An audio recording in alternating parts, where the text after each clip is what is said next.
Can you hear it? Welcome to Relay.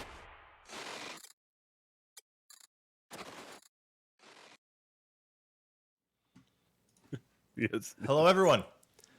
Welcome to the Canada Day podcast. Instead of talking about Star Citizen and spaceships this week, we're all going to have a rousing powwow about how awesome Canada is. So, Shiver, we're starting with you. What is the best thing you can think about Canada? You always apologize, even if it isn't your fault, so you come across as polite, even though you probably aren't. Yeah, sorry for that, eh? How about you, Triangularity? What is your thoughts on the best thing about Canada? The best thing about Canada is that it's almost as good as Norway. Yeah, it's probably actually pretty accurate. Yep. I agree with that one. There aren't very many places that I'm like, yeah, we're second to them, but there are a couple of things you do better though. Beer, hockey. I won't go into that. Beer, hockey. Yeah. Hockey. Yeah. Nakara, as Canada's foremost expert in the riding of meese, what is your favorite thing about Canada? Meese.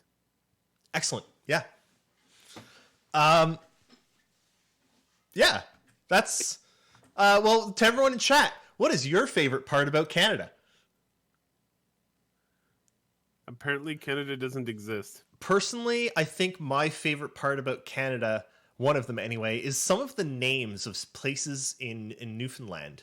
Like Dildo, Kilbride, Hate Bay. Oh, Conception Bay. Conception Bay. Yeah. Yeah. Never saw that one coming. Actually, for me, it was place names in Saskatchewan. As I was driving through Saskatchewan, I noticed that they like to name towns after body parts. Oh, really? So there's eyebrow and elbow and kneecap. And there are several other towns that also have similar names. All in southwest Saskatchewan. Just random body parts. You know. It's probably they found a couple of them there and were like, this town must be called Elbow. I guess that's the answer. Yeah. And then on the flip side, you have something a little less human and moose jaw. Yeah. But again, very anatomical. It's the jaw of a moose.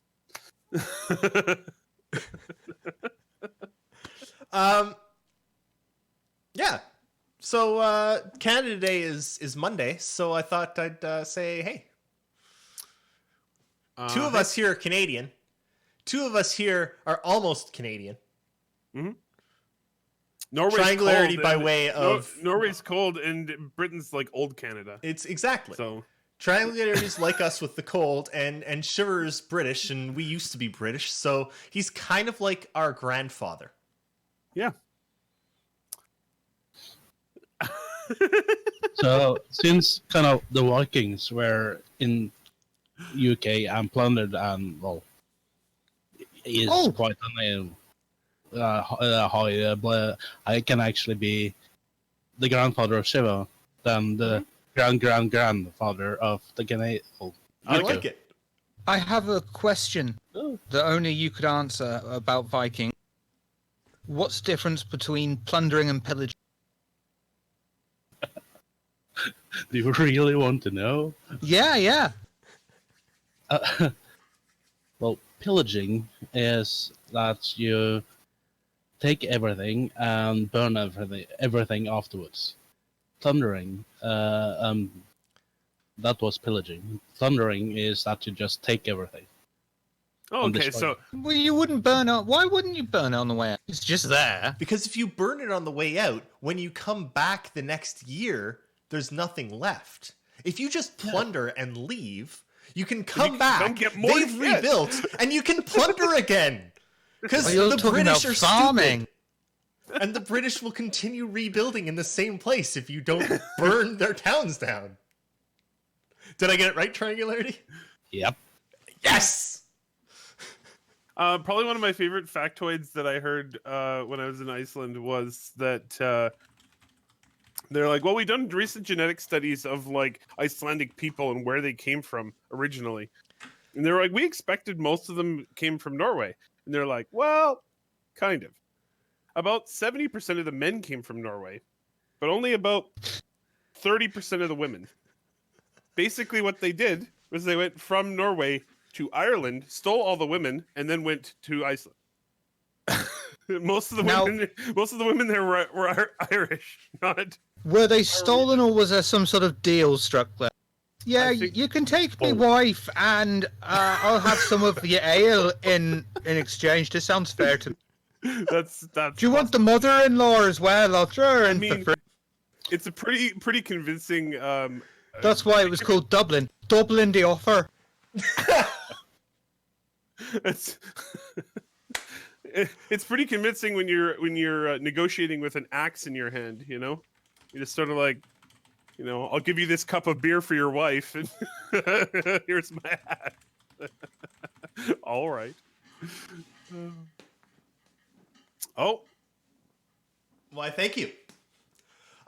So before we get into the ships, I bought a pack of beer, and most of them were normal. But then I've got this one. It's called Raked Over, and I feel like I have to go through the ingredients list here. Water, barley, wheat, oats. That's a beer. All normal, right? Pineapple juice, mango puree, habanero peppers, hops and brewer's yeast. It's a mango, pineapple, and habanero IPA. That's either going to be incredible or just horrible. I'm not sure which. I don't know either. I have to. It's very mango colored. Yeah, it sure is. Wow.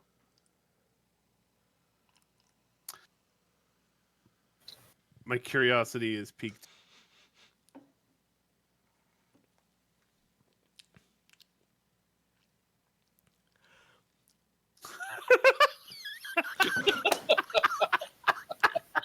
I love how we were all in suspense there, though, for that. Everyone was. It's gonna happen. It's gonna happen. No, my question is it bad or is it really hot? It's spicy. Yeah, that's what I thought. Niscavian, thank you. Thank you, Niscavian.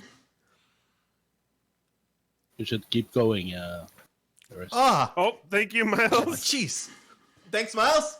I can't. What you need to do is buy another one of those, right? And for every time there's a subscriber, you will take a sip.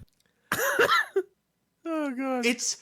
And normally when you've got something spicy, it's food, right? So you eat it and it's on your tongue, and then when you go to swallow it, it's not really spicy anymore. But this, it's heating on the way down. The inside of my throat is spicy right now.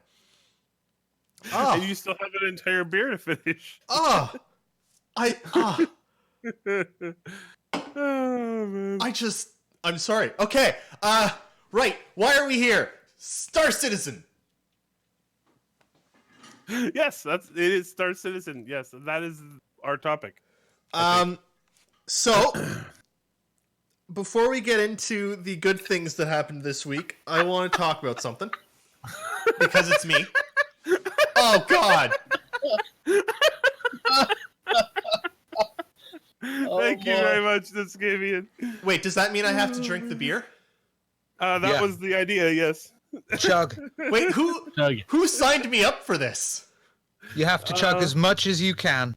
I think chat signed you up for it. I don't know if that's enough for me to do this, but oh my God. Oh man. Oh, your hair almost gave in. What do we get if it comes out of his nose? The image of me cleaning up my nose beer.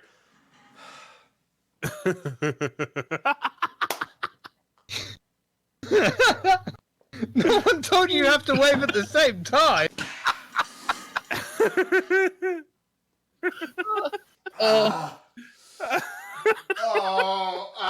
It's on fire. That's gonna hurt coming out the other end. Oh. Oh boy. This is All right. so uncomfortable. All right, folks. This is Star Citizen podcast.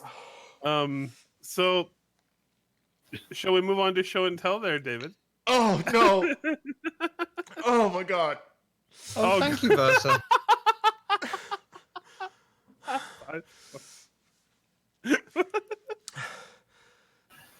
I'm not gonna stop laughing for the whole 90 minutes. Man.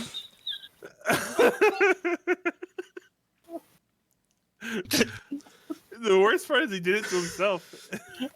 It's like self-inflicted wounds here. Oh. Oh god.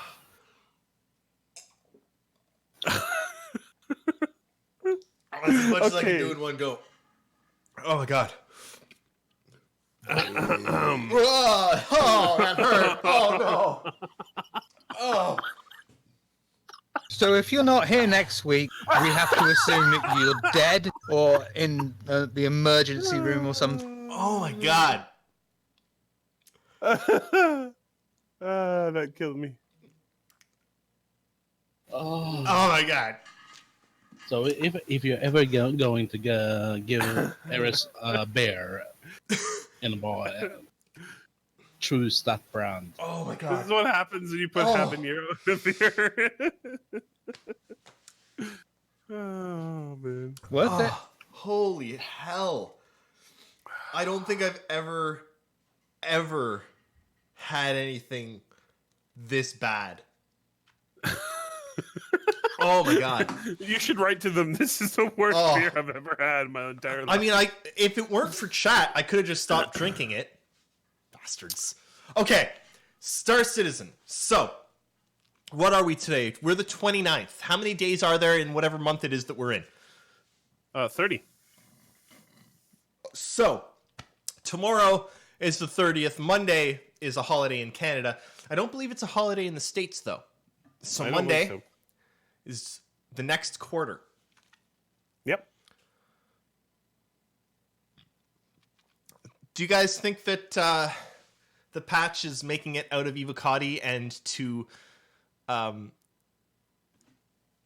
not live, but out of Evocati by Monday?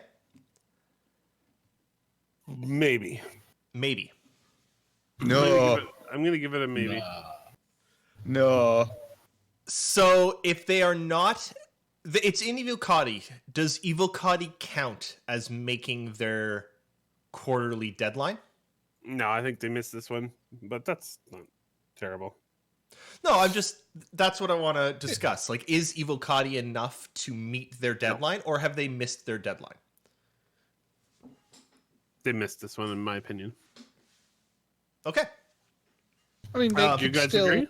Is it still got to go to wave 1 yet, which could happen Yeah. today? Because that has happened before. It could still happen today. It's not going to be open PTU to everyone come Monday. Yeah. No, I think open PTU to everyone is what should count as like the minimum bar for, it actually making it out. Triangularity? They're going. They did say that they're going to stop broadcasting shows now for 3 weeks, and that's in the final sprint before the patch, isn't it? Yeah. So that's 3 weeks until the patch is coming. Well, no, that's is actually they it was last quarter. They said at the beginning of each quarter they're going to take 3 weeks to off of the show because they have a lot of work to do with planning the new patch. So the next quarter. So the delay or the stopping the show for a while is not directly related to them missing with 3.6. Okay. It's just going to be their regular quarterly thing. The first 3 weeks of each quarter, they're not going to have a show. I don't know. What do you guys in chat think? They missed this deadline, or is Evocati enough?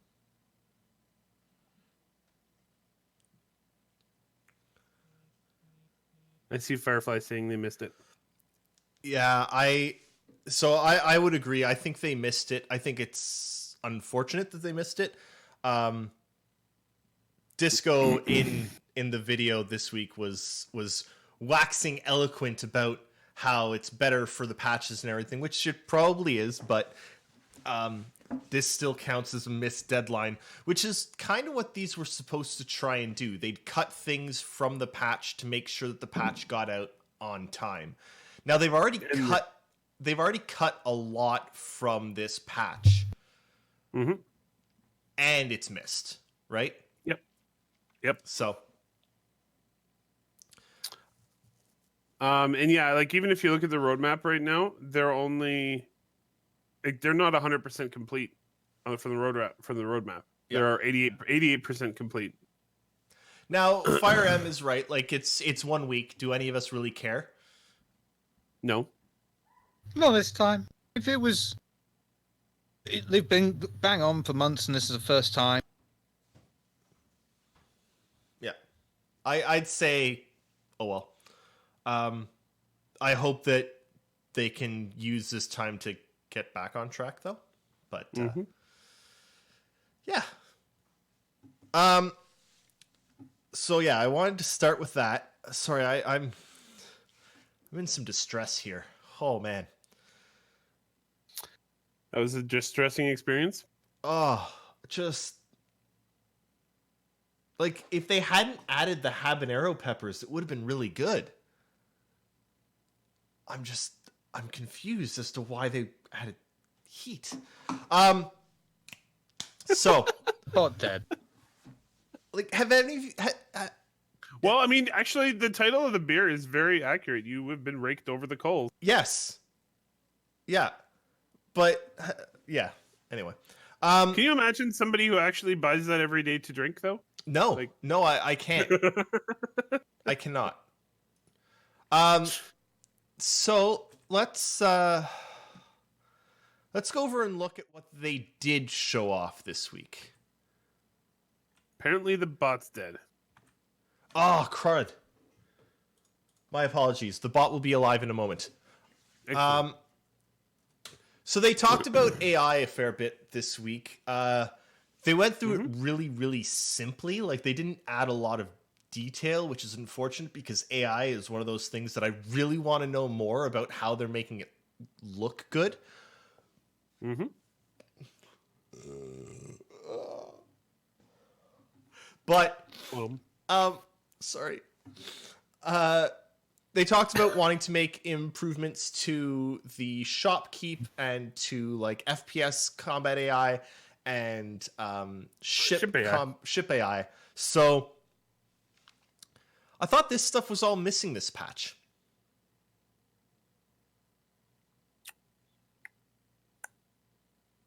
It could be they're inserting what's there rather than a finished state. Or it could just be a look at this is what it is at the moment. Literally the current state. Right. I'm also a bit distressed that the shopkeeper actually points the gun at the customer. I was wondering about that myself. Yes, all of the AI stuff they showed is for 3.7. Right. I find it interesting that they put it in the show when the show is supposed to be focused on that quarter's patch mostly, and this stuff is all missing this patch. It's not until next quarter, right? I think they said that though during the episode. And but you know, I think maybe part of it is that they were working on a lot of this stuff this quarter and they just had to push it. I'm not sure. That might have been why. I don't know.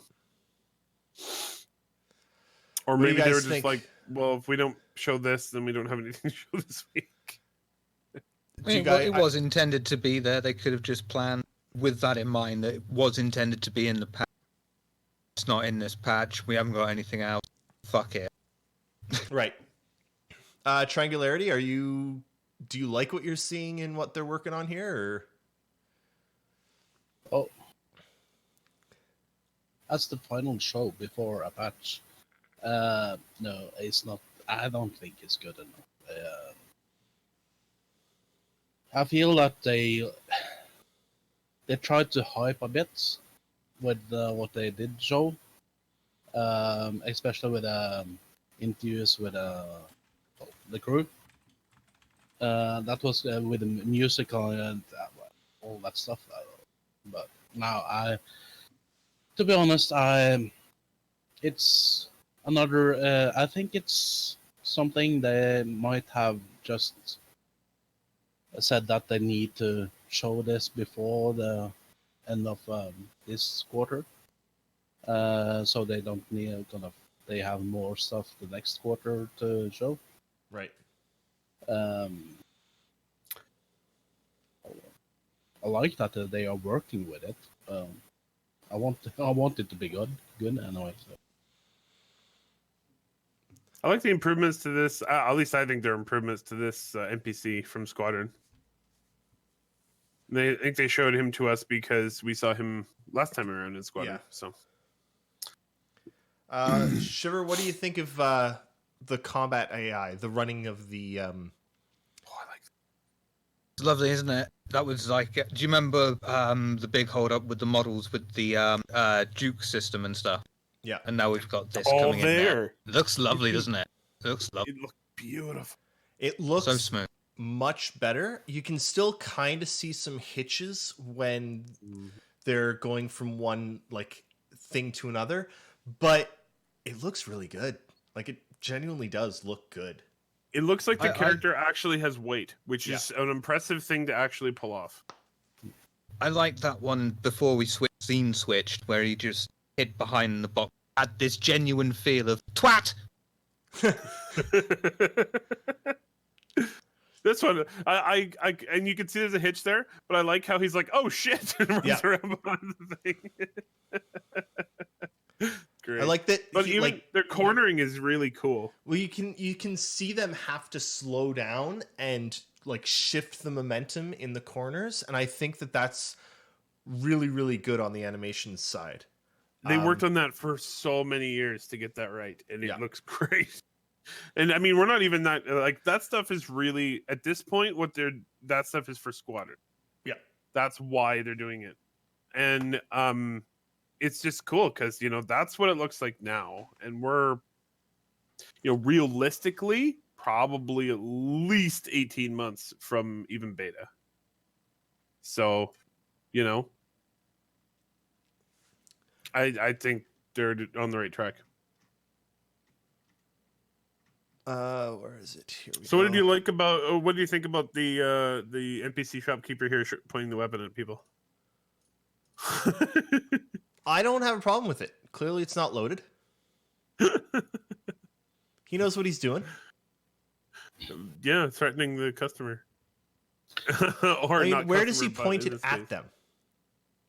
Right here. I mean, he points it down at your crotch. Yeah, I know. Well, no, because it's look, it's a really long counter. He points it at the counter. It's not really at you. It's at the counter. Okay.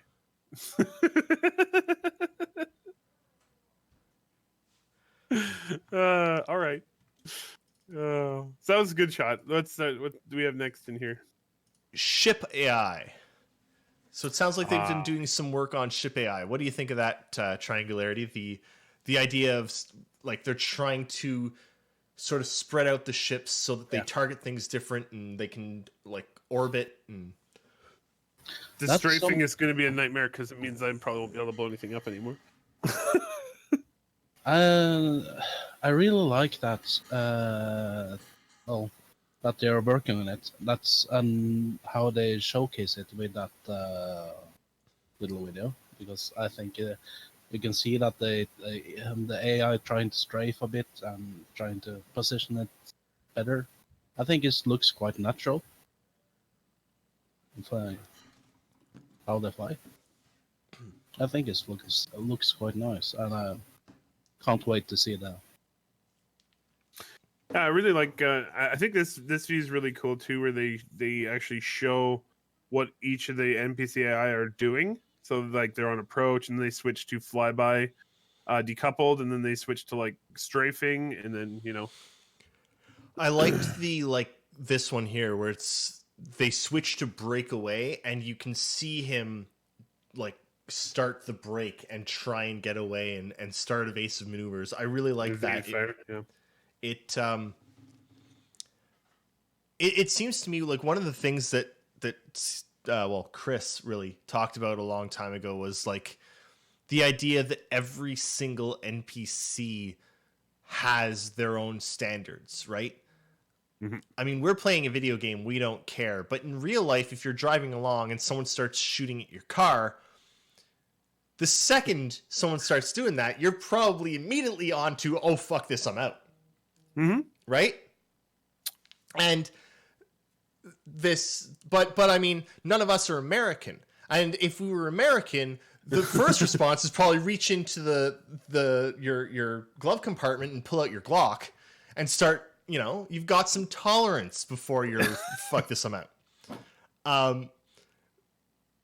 So what you're saying is that escalated quickly. Americans are hardened road warriors. Yeah, obviously. But I like that this, like, them getting to this point in the AI means they can start inputting that, like, this person's primary goal is to get home at the end of the day. He doesn't care about anything else. He has a kid at home. That's his goal. And as soon as things start getting hairy, as soon as his shields drop below 20%, he's out.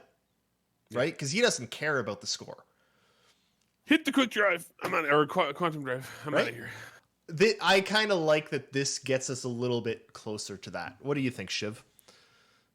Well, touching on that and taking it to the next step, which is, end goal with the AR is having these groups of people that are going to have certain different behaviors for certain gangs. There's going to be space roaming generic evil gang number 5, and they're going to do certain kinds of behavior. Then on top of that, there's going to be certain like hero figures. Heroes are going to be special NPCs, the Dread Pirate Roberts, who have their own personality on top of that, with their own customized ship and loadout, doing special moves that you're not quite used to seeing from an AI. So it's going to be interesting with that in mind.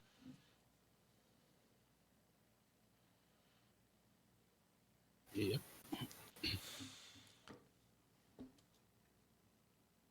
All right.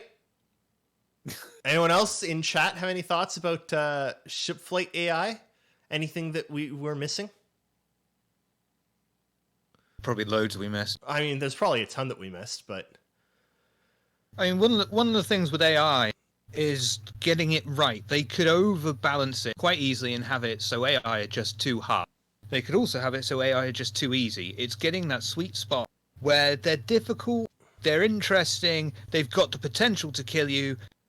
It's getting that done right. And then this is also a bit complicated because the AI is simulating the person inside, so they're subject to redding out, whiting out, blacking out all the G-forces, basically. You know what I really... Go ahead, Triangularity. I wonder if you are going to be able to force AI to be unconscious. That would be awesome. That would be really good, and I think if you force the ship into like an uncontrolled spin, then they should go unconscious. Yeah. I mean, honestly, that shouldn't be too hard to do since you could apply the same systems that apply to the player character. I'm guessing, but yeah, that'd be pretty interesting. So maybe the ship levels itself out and then just doesn't move for a bit while the guy wakes up. Sorry, I still have this in case there are any last-minute ridiculous subathons, but until then, I need something normal to drink. Jesus Christ. You know what I really want to see? No, I'm not going to follow through that. Anyway. You know what I really want to see in the like the ship AI, and less the ship AI, but more the pilot AI behind the ship? I want to get to I hope that they get to the point where like there's a giant derelict, right? And it's creepy as fuck. And like you get close to it and there start being these like screwed up radio transmissions coming out, right? And you're flying with an AI guy and he's like, fuck this, I'm out. I do not go into creepy ass friggin' ships that are probably haunted. I am out. Yep. That's what I want to see. I want to get to the point where someone's like, the AI is like, no, I'm dipping. You're saying one of the stats for AI should be courage. Yeah. The bot got it.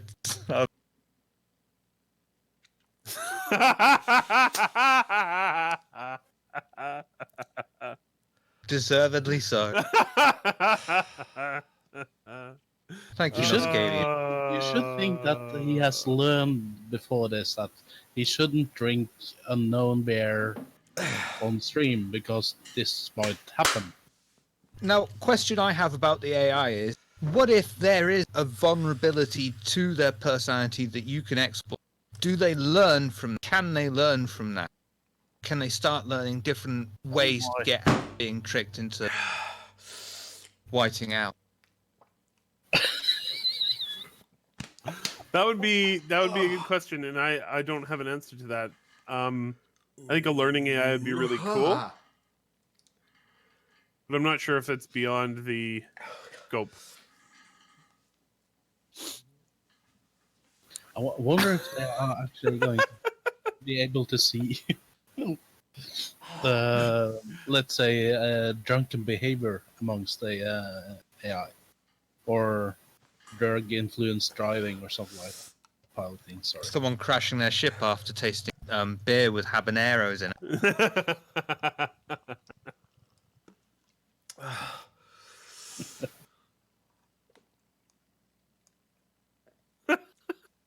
Half a beer. That's just normal beer. Oh my god. Oh man. Oh. I want to say thank you, Niscavian, but Thank you, Niscavian. okay. Oh god. Firefly, you're right. Chasing it doesn't save me. It's just there.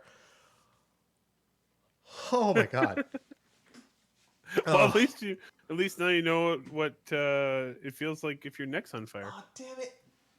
Oh well. Okay. Oh.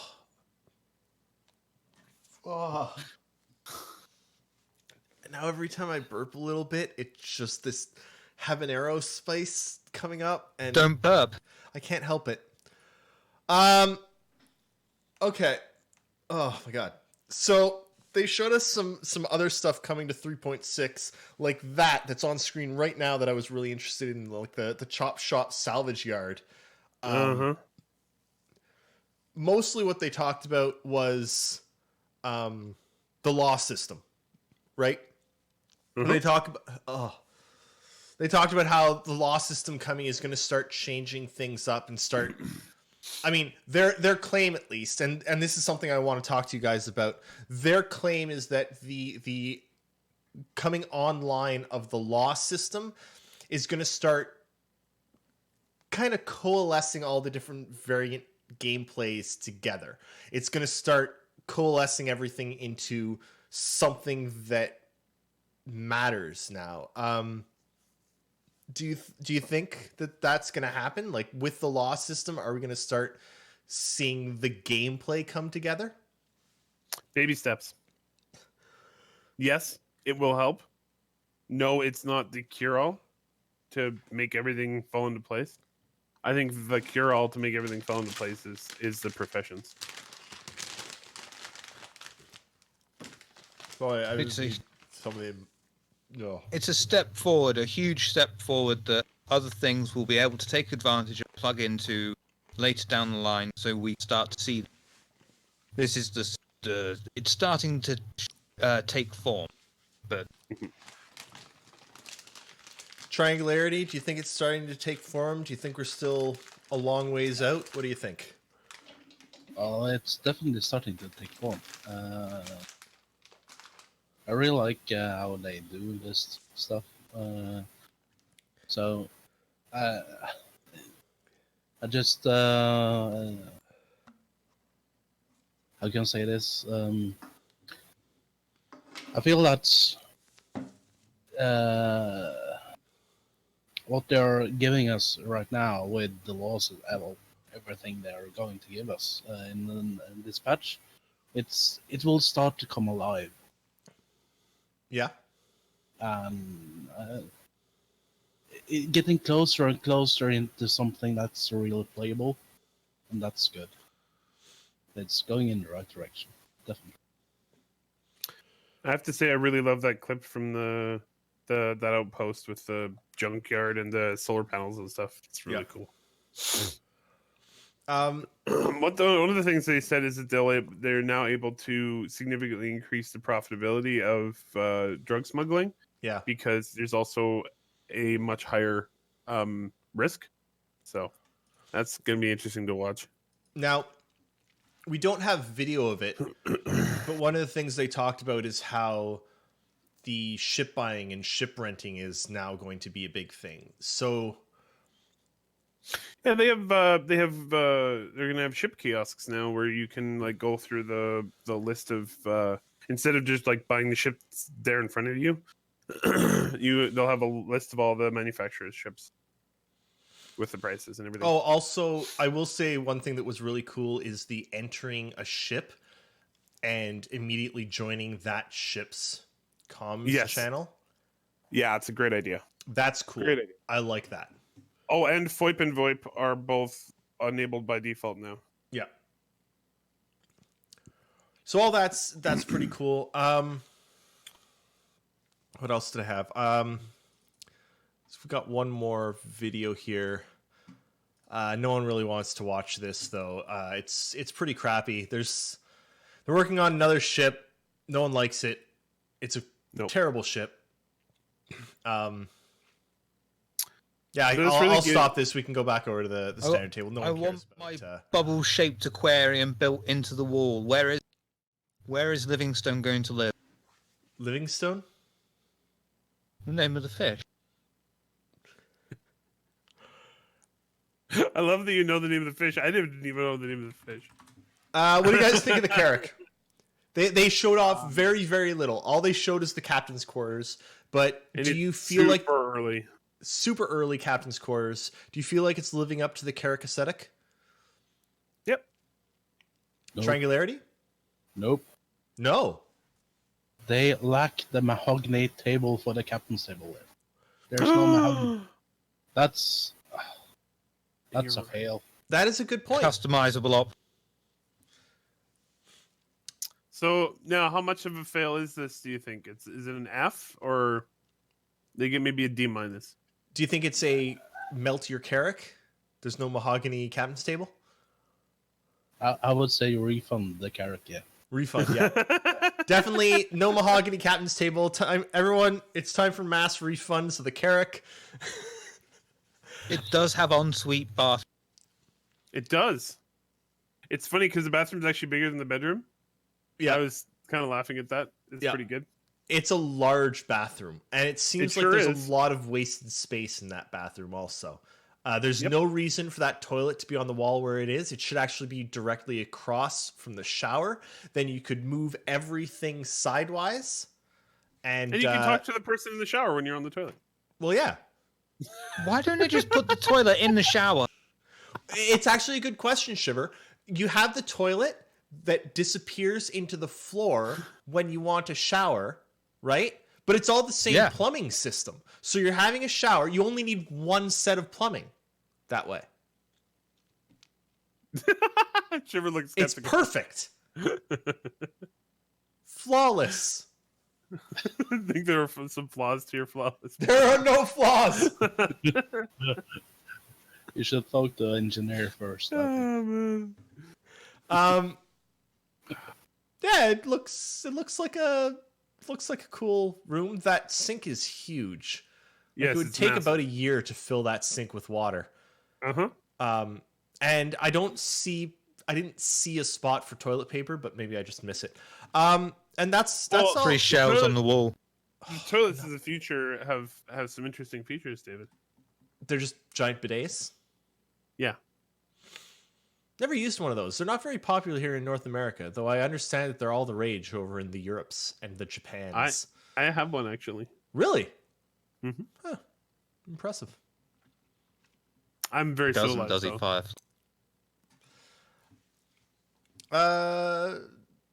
So does anyone else think that this was kind of a bone that they threw to the community? Yeah. Well, and they, as he said, they had some sort of ship feature in every episode up until now. They had to have something. But they were like this week. They were like, okay, the patch isn't going to be on time. Show them the Carrick. We'll show you the Patch isn't going to Carrick. be on time. Inside Stars isn't going on a break. Yeah.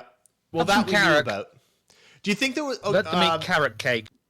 Do you think that there was any discussion about whether it should be the Carrick or the BMM that they showed off? I'm sure there was. Yeah, definitely. Also, I definitely need to get a Carrick cake now. Okay, I want to show a couple of images before we start with questions, but I do want to remind everyone to give us your questions. Anyone asking me how that beer was, I will describe it in agonizing detail, but thankfully it's all gone. Oh my god, I've never, ever in my entire life. So let's... Actually, I want to start with some cool images, and then we'll move on to the roadmap. So, Nakara found these. There's this one that looks really good.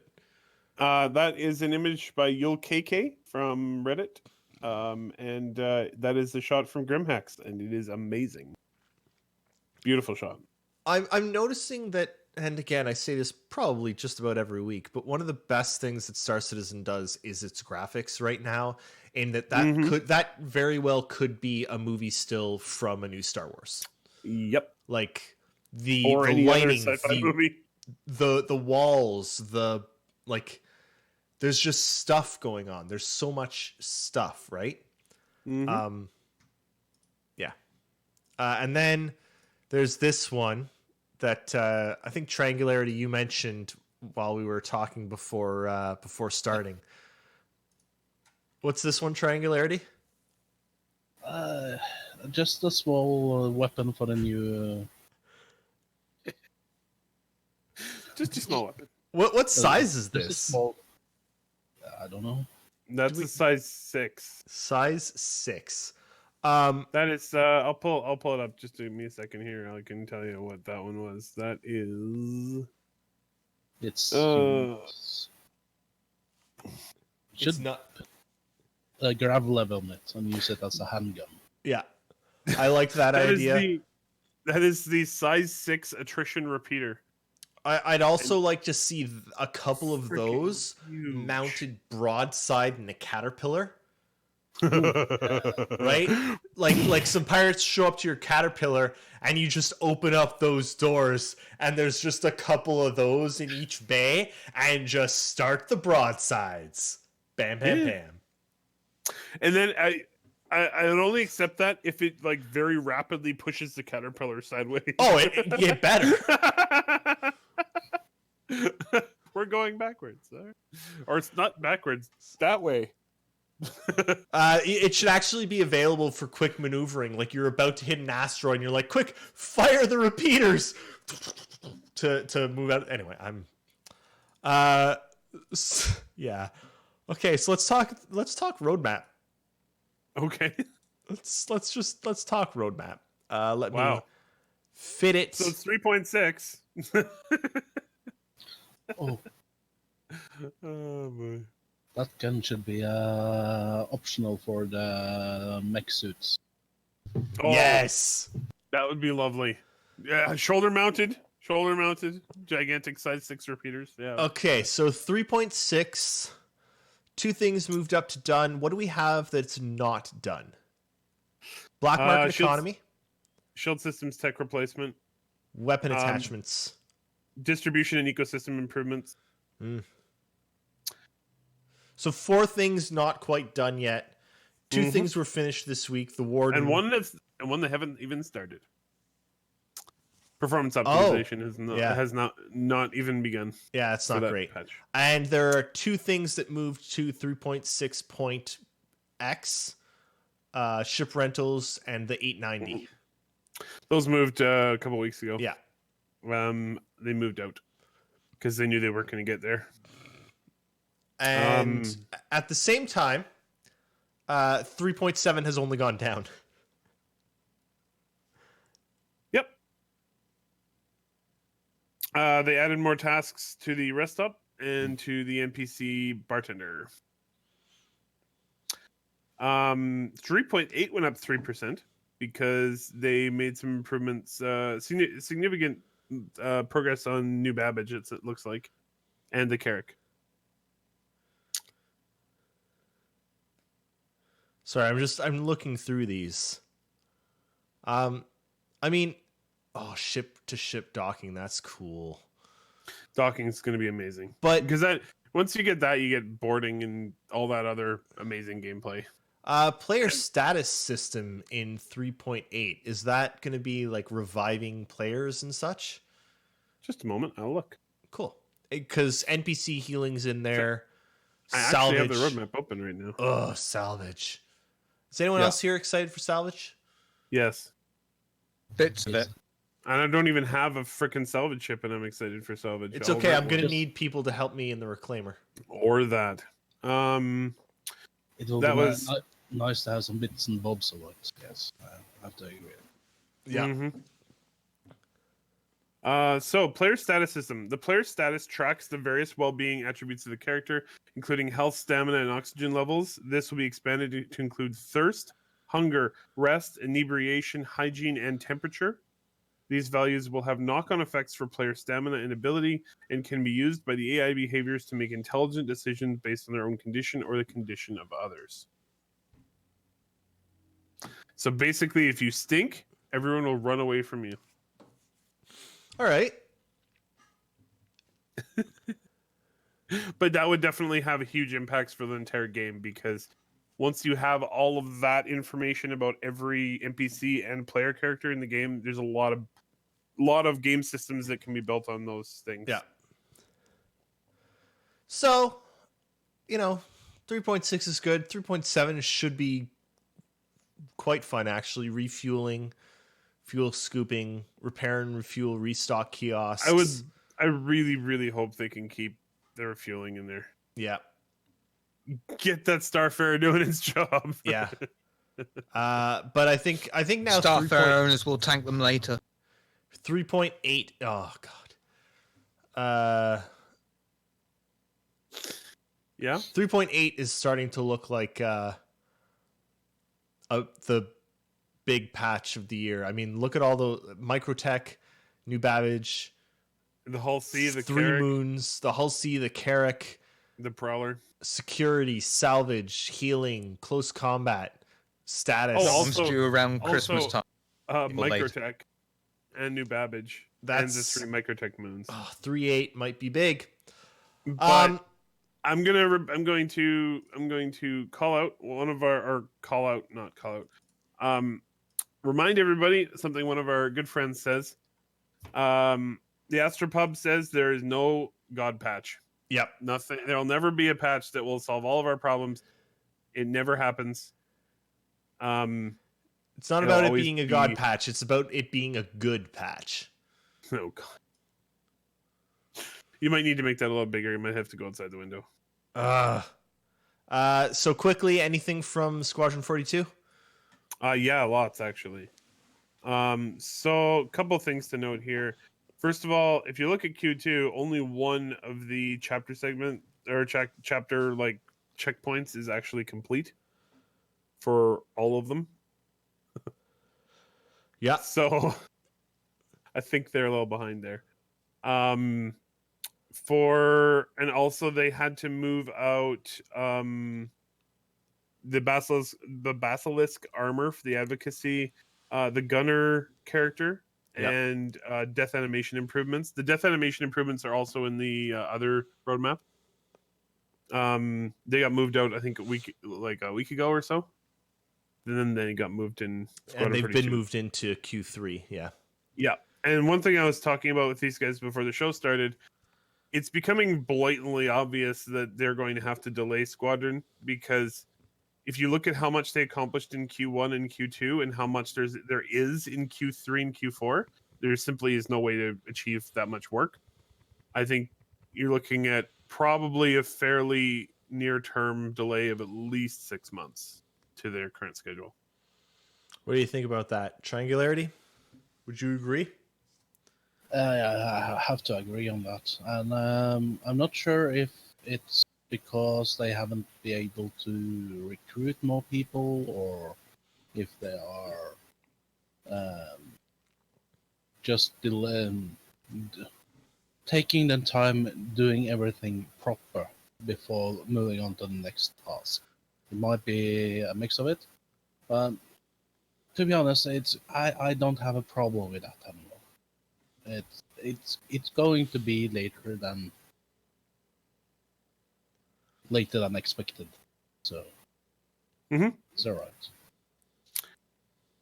I'm. What are your thoughts, Shiv? Yeah. I think everyone was the mind, no, ain't gonna happen. It's gonna be delayed. Simple as that. Yep. No big deal. And I'm gonna predict a 1.5 year delay. Just to get it in there right now. 1.5 year delay. Okay, so it's gonna go into beta in what would that be? The end of 2021? Yeah. That's what you figure? Okay. I figure probably January, February 2022 beta. Okay, and then release maybe 2026. Should be all right. 2025, 2026, yeah. Yeah. Just enough that Bean will be old enough to start using controllers, and I can start teaching Bean how to fly. There you go. Perfect. Yeah. Perfect. I think at this point you just need to name the baby Bean. I mean, that's the end of it. At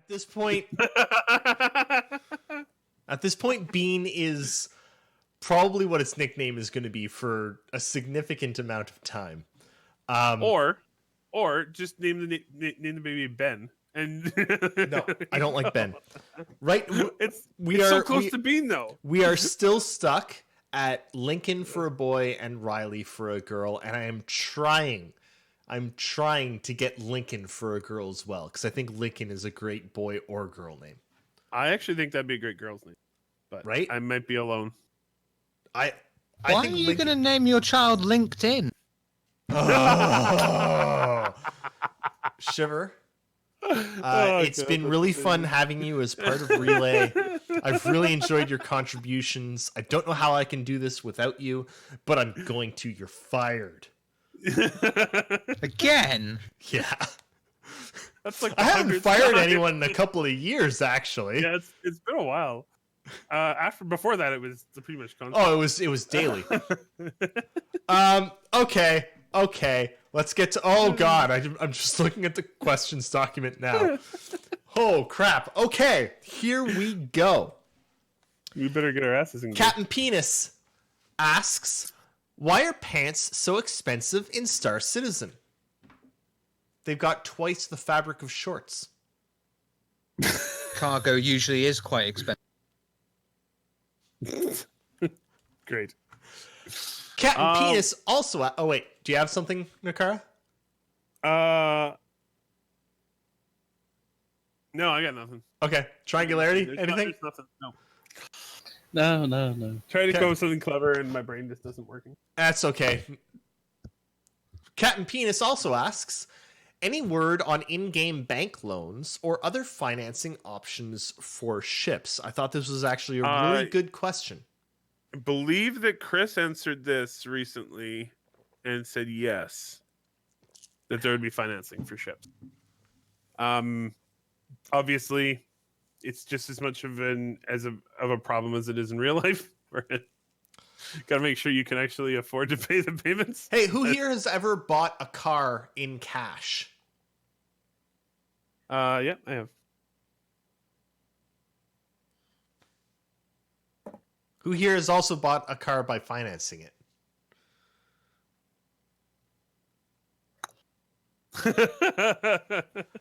I freaking my light thing is like dying on me. It's pissing me off.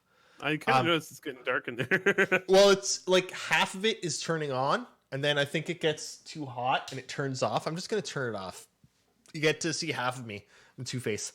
Yeah, I was gonna say you look like Two-Face now. I'm preparing for some headshots. Some like.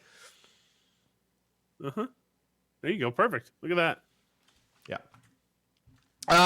Niscavian asks, what do you guys think the advantage or disadvantage would be if CIG moved to patches every 4 months, February, June, October, or March, July, November? This would give them an extra month per patch and making a holiday season note affect last patch so heavily.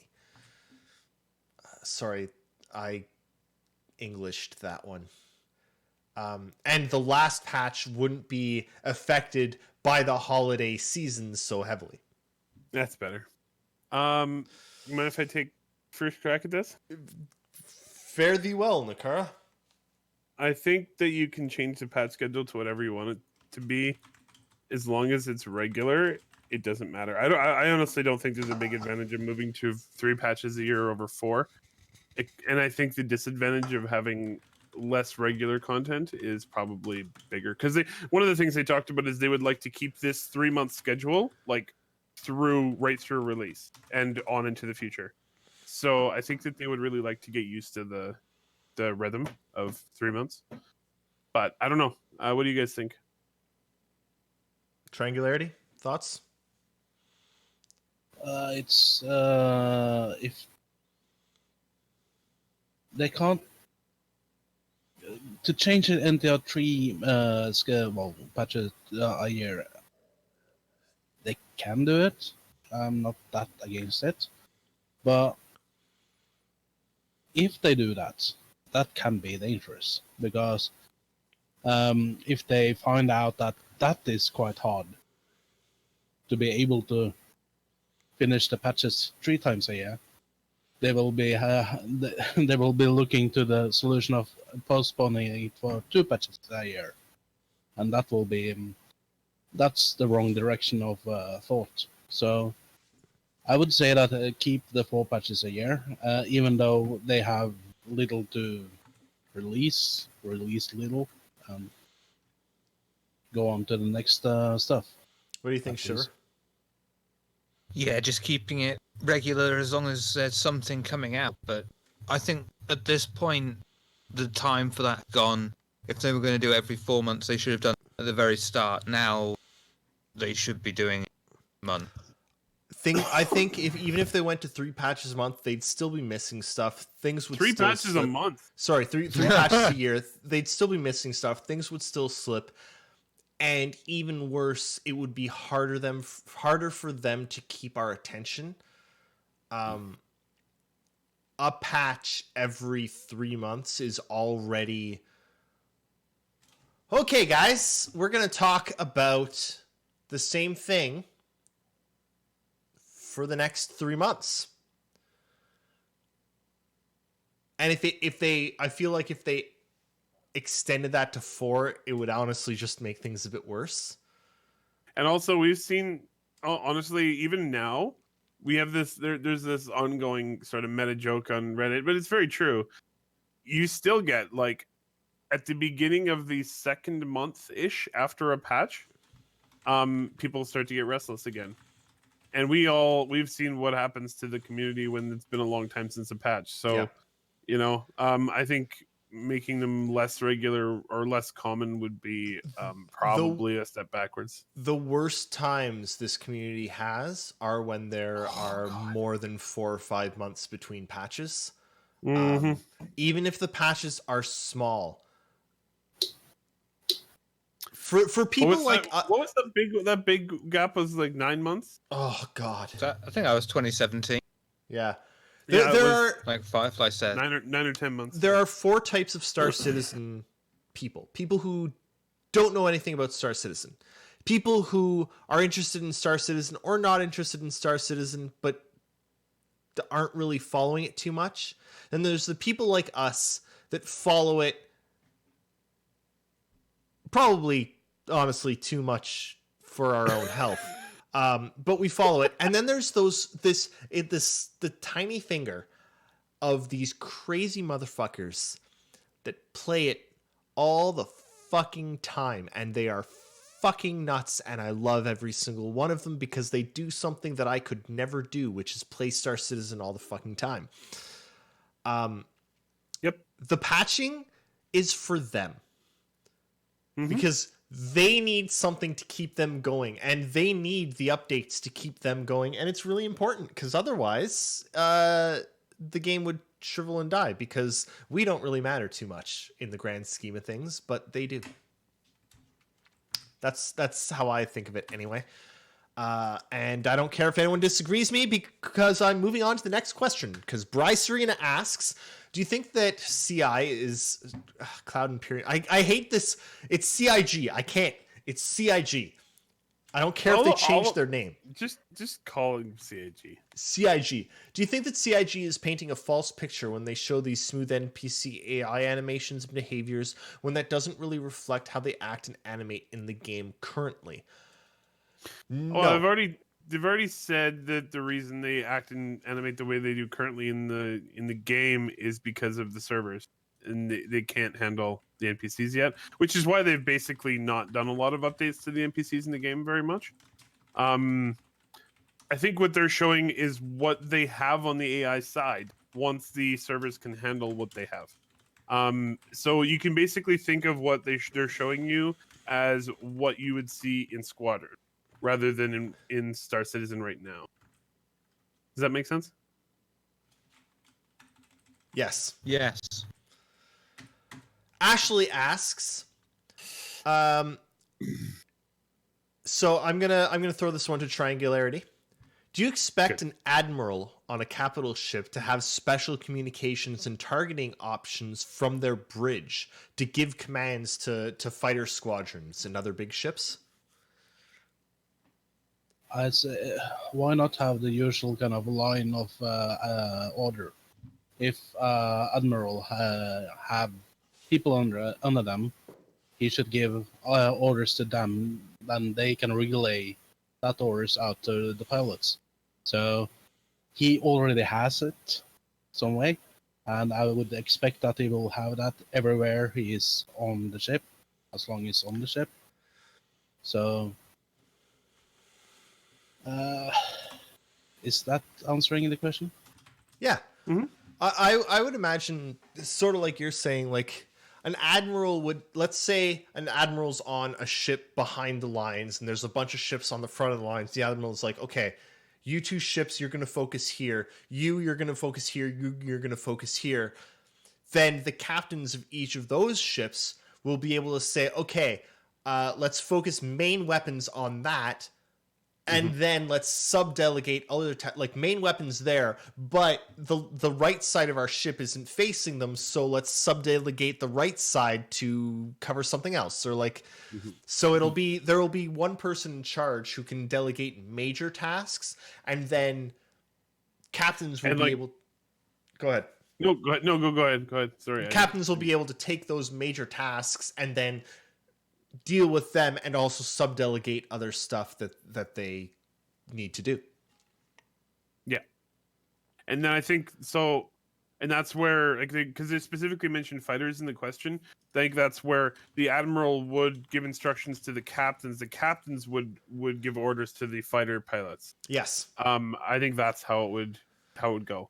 And Nuskavian in chat says, didn't they talk about getting radar data from scout ships like Heralds and stuff and feeding that back to command and then using this bigger map to send data back to the... Yeah.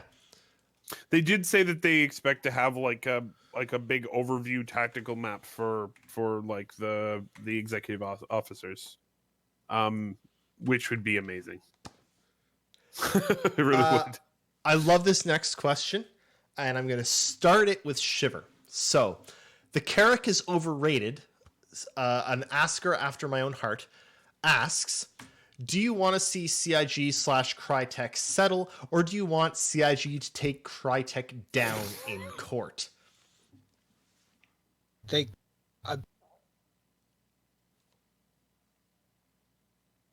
can't take them down. They're not the ones doing the suing. But I don't want CIG to lose cash because of Crytek.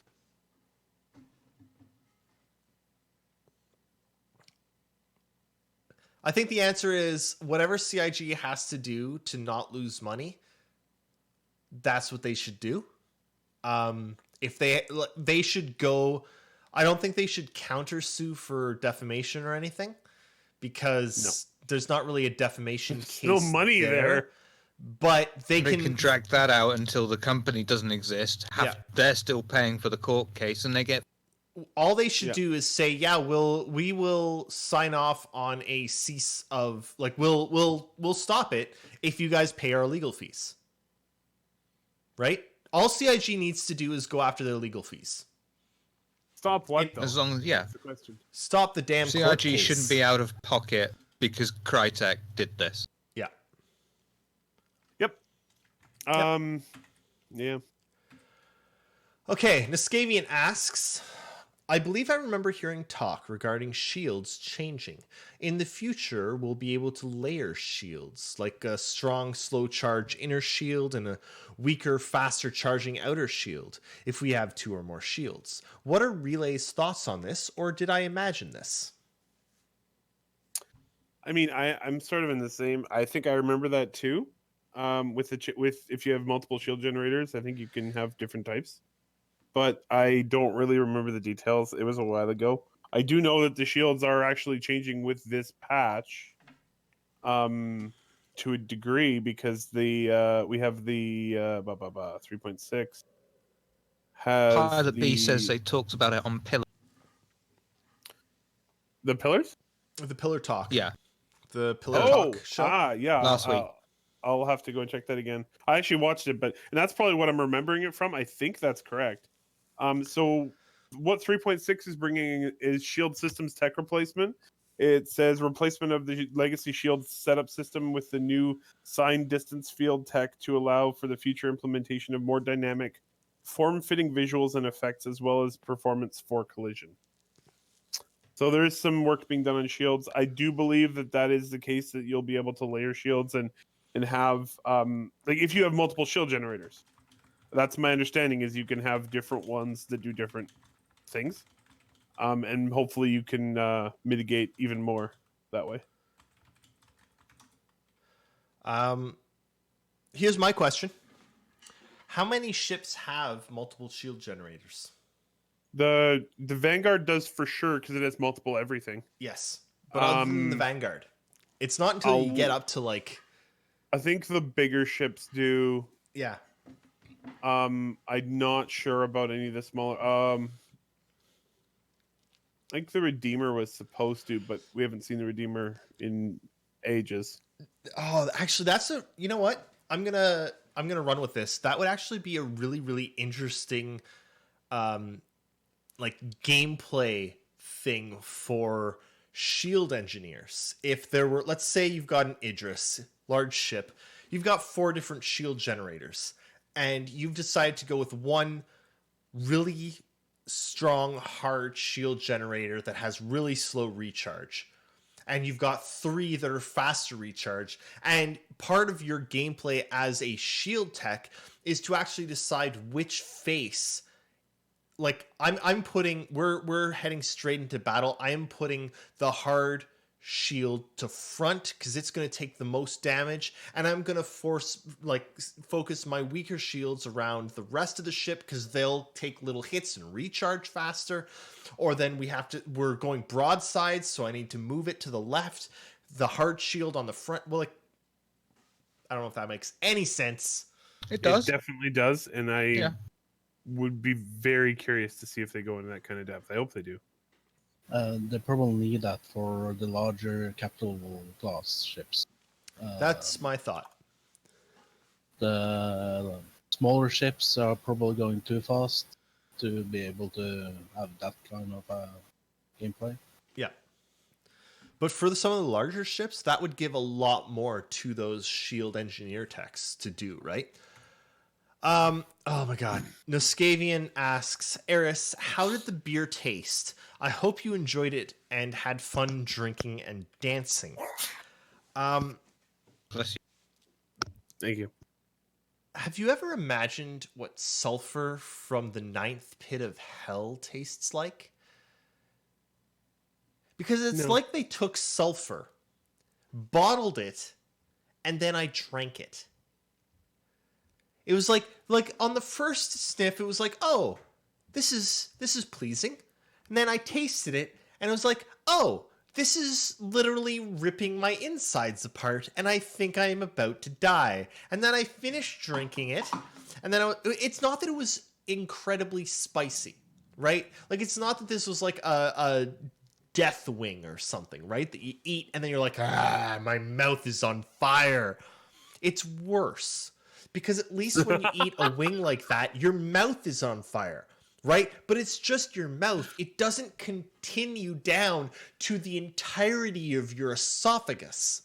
This was like my body was trying to set itself on fire from the inside out. And then you drink it all and it's terrible, and you drink it really fast. And then there's this gas that builds up and you have to burp, but you're burping up this like angry fucking dog. All right, it's a hairy fucking dog, and it's just like trying to come back up your throat and go bark, bark, bark. But you don't want it to, because it's angry and it's got claws and it's trying. Anyway, that's it. Drinking this beer was like drinking an angry dog.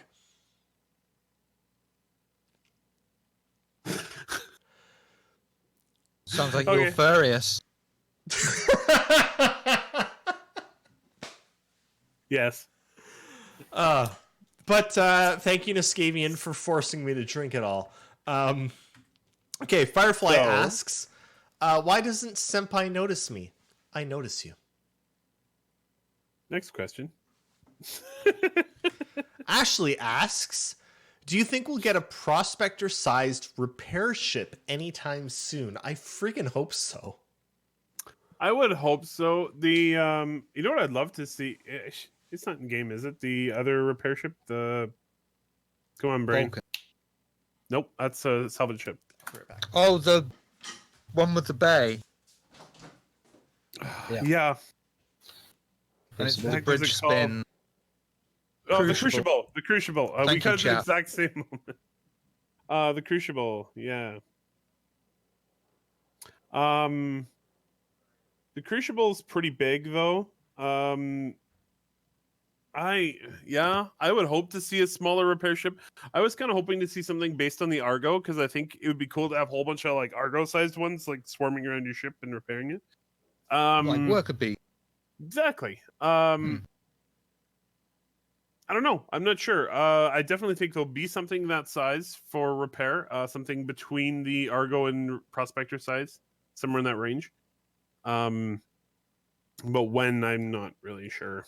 I don't think that's a big wouldn't priority. expect it soon. No. But I would think expect. I think the Argo gets too little love anyway. Oh yeah, it's a cool ship. Should be way more in the kind of center of attention. I think it's got the potential to be used a lot on release for, simple supply running between ships without docking, quick repair assessments, things like that. Minavira says exactly correct thing. That the Argo get a repair module, so it can just pick it up, and that's probably a drone and a drone controller or something like that. I want to fly the damn thing. It'd be great. I've been talking with a good friend who's becoming more and more a Star Citizen skeptic as time goes on. Yeah. And I've been I know this friend. You know the friend, yeah. He's a great guy. I love him. Like Yep. But he's I don't becoming. blame anyone for being a I don't blame him at all I'm either. still trying to get over. You have a friend? Ah, shiver. Yeah, How's that? What's that like? it's weird. You have to like care about them as a human Ugh. sometimes. I know Oh. it's really not worth it. Sounds like a drain on the bank account. Damn straight. But I've been talking with him about a number of different issues, I want to say.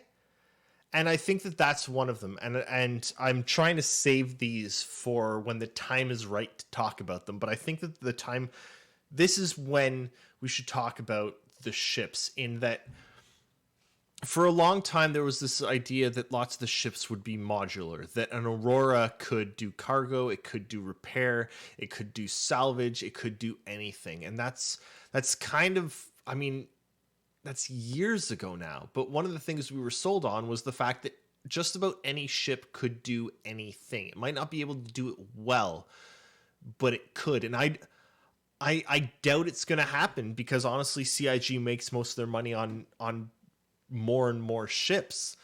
But I would really, really love to see them start to reuse some of the ships that they already have and repurpose them as, oh, here's a repair module for an Argo. You can get a repair module and, you know, specialize your Argo in repair. Or you can buy an Aurora that is kitted out to do repair.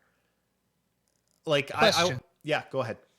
What if, post-release, that's some of the things that you can buy are modules for your ships with real life?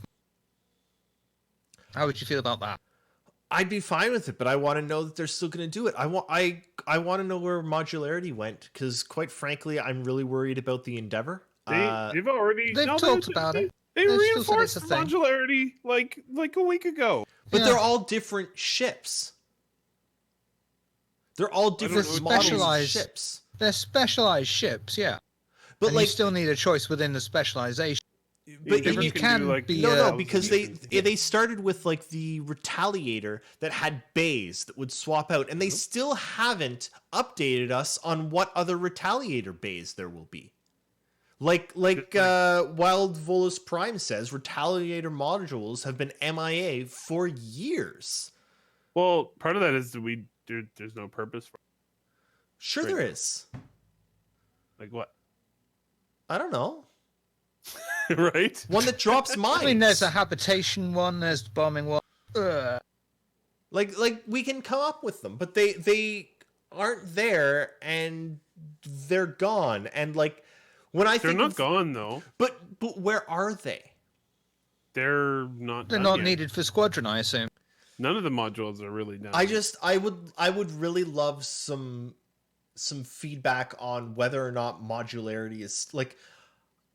No one's David, talked. The go and Endeavor watch is the far Pillar out. Talk. The Endeavor They is far talked out. about it in Pillar Talk. But I want to know what's going to happen with the Endeavor. I mean, at this point, It's they, gonna be you know, made. at this point, everything is primarily squadron. Once squadron is out the door, that's when they're going to start sitting around themselves and go, okay, let's concentrate on this and this and this, and we need to ask these questions you're asking and a hell of a lot more. And that's when they'll start saying, you know, well, here's what we're looking at for doing. I think they were saying that ship docking was part of the modularity thing. I might be wrong with that. That'd be cool. And that's simply with, I think it's about the oh, I might be wrong here, but I think that was partly with the ship docking, the ship to ship docking. Part of the problem is the physics grids have to, you know, align. I think the modularity part was related to that in some way, and because I think that some of the modules are detachable, like the Vanguards, where it can just pop out. Well, and you'd like have the to Endeavor have the interaction between those. and the physics. Endeavor, right? There's an entire part of the ship. Same with the Caterpillar also. The whole front just detaches and flies away. And the Caterpillar too, right? Triangularity, any thoughts on the modularity stuff before I move on? I have to agree that so they need the ship-to-ship docking before they can add the modularity. That sums my thoughts up. Okay, I want to go through these last couple quickly because we're almost done. Ashley asks, and I'm going to go around in a circle, what's your favorite ship and why is it not the Carrack? Let's start with Nakara. My favorite ship that's not the Carrack is the Pioneer, and my favorite ship is not the Carrack because it's not done. Fair. The Pioneer's not done. The Pioneer's not done either, but also the Carrack sucks, so it can't be anyone's favorite ship. Triangularity, favorite ship? The turtle. Terrapin. Because nice. Terrapin's fantastic. The turtle is just an awesome ship. I loved it since I first saw it. And it's just different than every other ships out there because it's just based on armor and more armor. Mm-hmm. And that's a cool concept.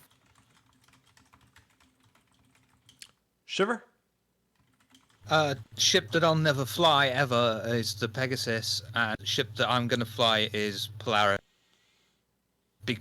And why is it not Carrack? Because they're not Polaris or Pegasus.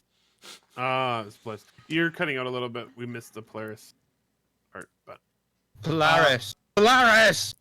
So... I need to clarify something quickly. Quick.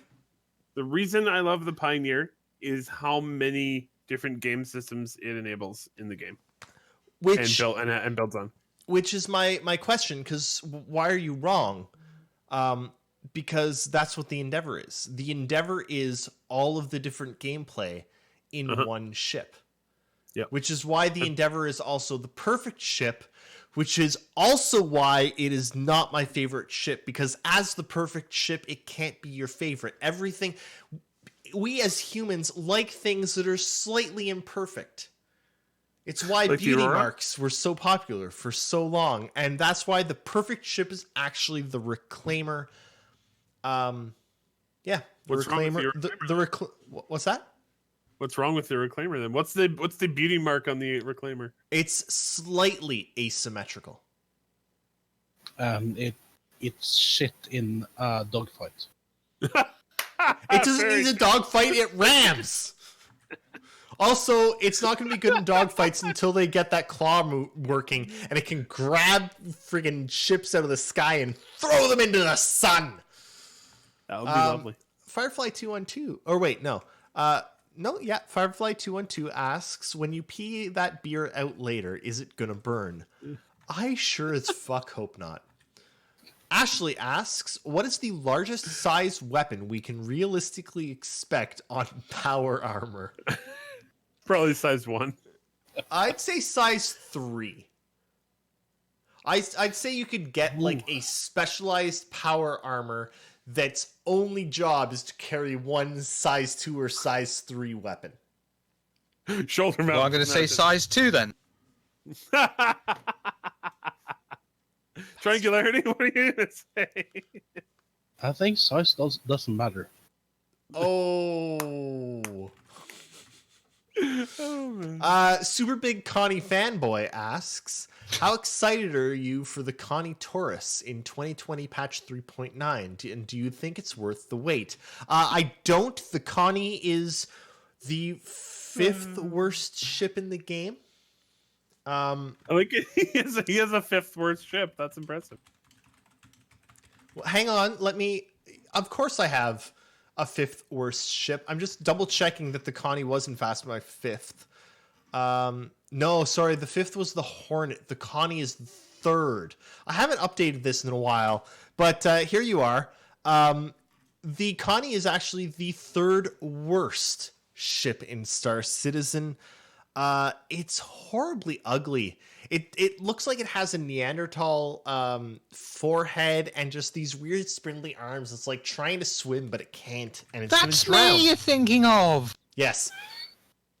The first worst is the Redeemer. Yeah. And the second worst is actually the Idris, because that ship is something ugly. She's beautiful in an ugly way, though. She's real ugly. I have to say I don't mind the look of the Redeemer, but I would love to see I want to see what they actually do with it when they bring it back in. I would love to. I'm very curious. Oh, hey, the Cruciable's on my list. 4th worst. Why do you hate the Crucible? Why did I hate the Crucible? I hated the Crucible because it looks just stupid. Well, as long as it's a reasonable answer. No, it looks like a UFO tried to land on like an ultra-modern house and couldn't. And then they tried to fit like a twin-engine World War II plane to the back. Like it's just stupid. It just looks stupid. What's the next question? It doesn't have to look good. It just has to fix ships. The next question is, Drunken Lost Willie asks, CIG always releases features that will be in a patch. A few days before patches scheduled released, they cancel a large part. Even with canceling features, CIG is either late or the patch is buggy. Should this be concerning that they can't release a patch with features that they are comfortable releasing in a playable state? Okay, I'm going to start with this. They actually pull out the features well before the patch releases generally. Like we tend to have 3, 4, 5 weeks notice before the patch releases that certain features won't be in the patch. Yeah, the patches are buggy because guess what, motherfucker? It's a motherfucking alpha. And guess what, motherfucker? Alphas are motherfucking buggy. Buggy? Yeah, they're little buggies. They're little Volkswagens.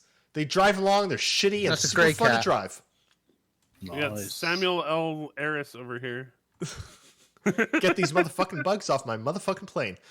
Can I? Should okay? I want you three to go with the. Should we be concerned that they can't release a patch with features that aren't buggy? Nakara, start us off. No. Shiver. Should you? No. Do you want to be? To you. Triangularity. I don't An alpha without bugs is a complete game, isn't it? Yeah. Guess what? That's a great answer. Let's go with that. I mean, the point of a fucking alpha is to test the fucking bugs. Yep. Like, but I don't know what you want. I mean, I know it's a troll question. I get it, but like, come on, troll better. They want the game to be finished. I hope, but it's not. You know what I want to be finished? You know what I want to be finished more than I want Star Citizen to be finished? Star Citizen is well and good. No, that's done in like a minute. I'm good. More important than Star Citizen is Mountain Blade Bannerlord. It's never happening. Star Citizen is well and good, but Mountain Blade Bannerlord is what I am actually waiting for. And guess what? I get updates on Star Citizen.